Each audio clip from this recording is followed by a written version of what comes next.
It's been so long.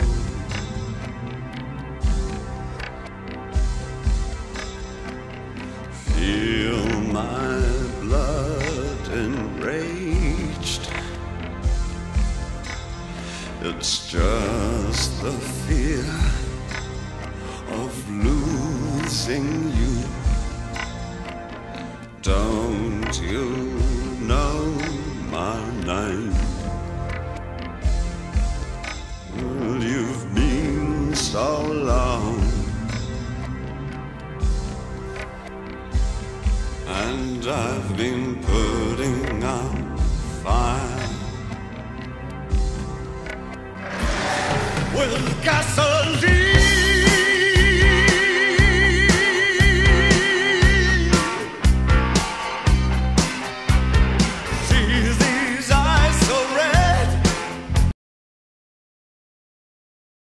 Yeah, well, certainly will be a character. It won't be the kind of version I did when I was very young, and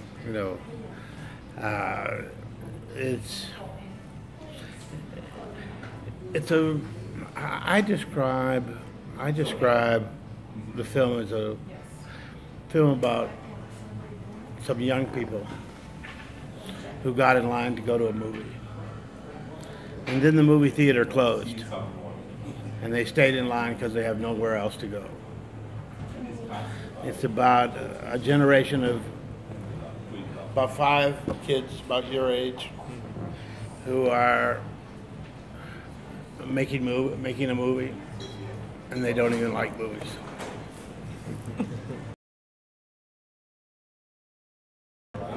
She's a high maintenance person. She lives in a world of crises, most of which are made by her. So it's exhausting. But she has that strange thing, that makes you can't keep your eyes off of her. I was reading, while we were shooting, I was reading a book on the Misfits, the John Huston film. And Huston was saying about Marilyn Monroe, who was also extremely difficult. And no one who worked with Marilyn enjoyed it. It was just an unpleasant experience. And Huston said, you wonder why you are putting yourself through this. And then you look at the dailies and you say, oh, that's why. So it's not dissimilar with Lindsay. There could be very exhausting times,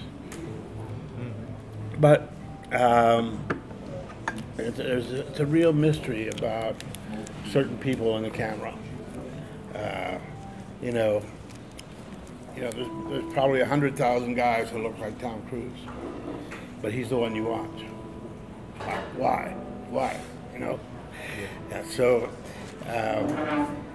and so much of filmmaking is casting.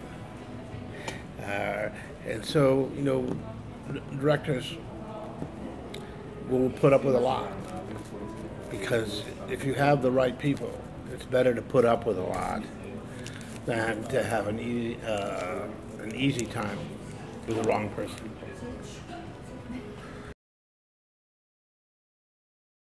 We did this as a micro-budget film, and so Brett wrote it in Los Angeles, and he wrote it for the places that we know, the friends and the restaurants, and so we could get it made that way.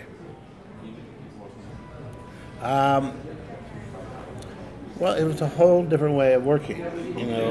I never made student films. The first film I directed was for Universal. So I came through writing into directing, not through making small films and commercials. So this film I did this year was the closest thing to a student film I've ever made. It's kind of a film cooperative. A bunch of people working together who who will share in the proceeds, not taking any money, no trailers, no, anything. Provide your own transportation and everything. So it was like a student film. And it turned out great.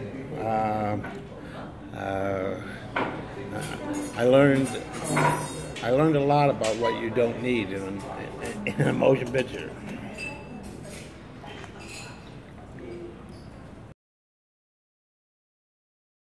I've never attempted to make a film in that style, and I couldn't. He's just a filmmaker I admire enormously, but as an artistic influence, very little. Sometimes those little establishing kind of shots I like that he uses, but no, he's just a filmmaker that meant a lot to me, still does, but I wouldn't call him an influence.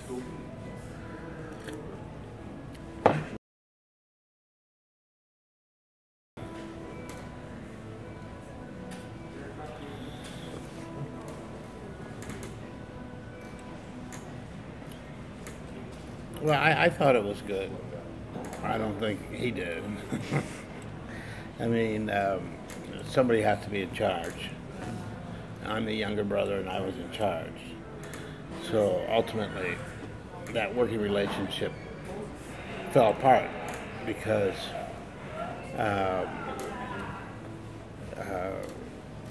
he felt I was treating him like an employee. Which I guess I was.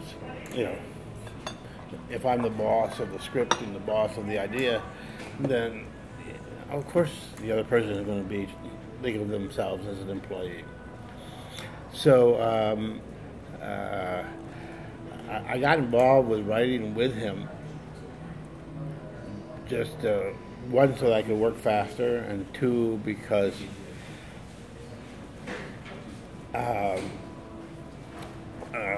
he had, particularly when it comes to Yakuza, he had all the information about the Japan and the background and everything.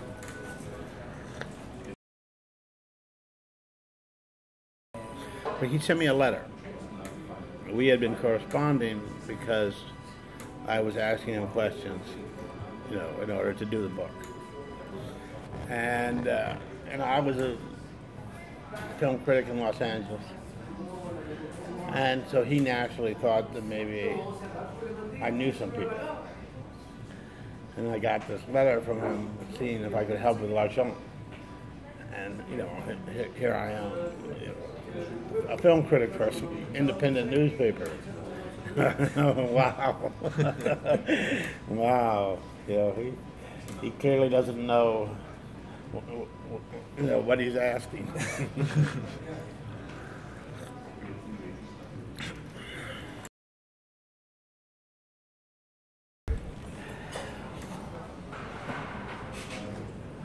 Jake didn't like his brother. They had fallen out. Joey. He wrote his own autobiography, but he didn't put his brother in it. There is no brother in his autobiography. And they developed that into a script, and they couldn't get it made, and De Niro and Scorsese asked me if I would rewrite it, and I started researching. And I said, wait a second, this guy has a brother. And they used to box together, the Fighting LaMotta brothers. And that's the story, and the fact that Jake doesn't even want to talk about the fact that he has a brother is what really makes it interesting. I mean, Notes from the Underground was the first of those characters. Those kind of anti-heroes who then became the existential heroes. So, that's how that character was born. And I knew of the Dostoevsky book, of course. So, I mean, Taxi Driver wasn't an attempt to do the book, but I knew where this character had come from. And where did he come from? Well, I mean, first of all, it came from me, but I mean, his literary tradition is from Dostoevsky, and then from the French existentialists, from Sartre and Camus. For me, you know, well, I mean, you know, I was in a kind of a bad place personally, and having a lot of, you know, negative thoughts, and the idea of this character came to me, and I needed to write about him because I was afraid that I was going to become him, and I knew that if I could write about him, then I could separate him from myself. This part of this violence came from a De Niro improvisation. Well, you know, there wasn't too much talk before the film between Bob and Murray and I about this character, because I think we just sort of knew who he was, and it was someone that we kind of understood, and so you know, Marty likes to say that that Taxi Driver is more mine, and that Raging Bull is more De Niro's, and that Last Temptation is more his, and that's probably true. It's not the screenwriter's job to. The screenwriter's job is to tell stories and characters and themes, dialogue. You know, I don't write camera moves, even for scripts I'm going to make myself.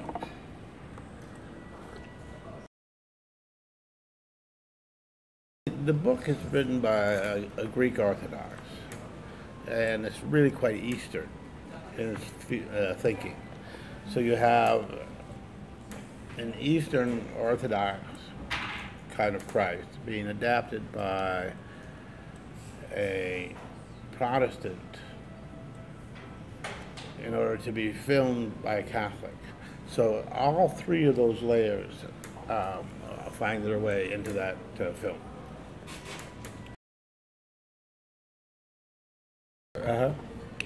Well, I think it's a very hip film about 2012. Brett has a real good sense of young people in LA now, and the fact that it all happened so quick that I asked him about it in January. He wrote the script in February and March. We shot it in July, and it'll premiere in January, a month after it was made. I mean, a year after it was made.